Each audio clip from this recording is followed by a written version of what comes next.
करमपुर जे अगूणे SHO शहीद अली हसन बखराणी जी 3 वर्सी संदस जे अबाणी ॻोठ शहीद आबाद मीर गुलाम अहमद खान बखराणी में मल्हाई वई। 3 वर्सी तकरीब में SSP कश्मीर कंदकोट अमजद अहमद शेख खुसूसी शिरकत कई।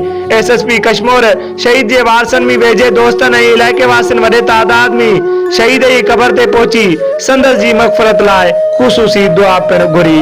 बेतरफ़ शहीद जे साल सवाब लाइ अफ्तारी जे वक़्त कुरान खानी करे खैरात ईमानी पिण विराई वई।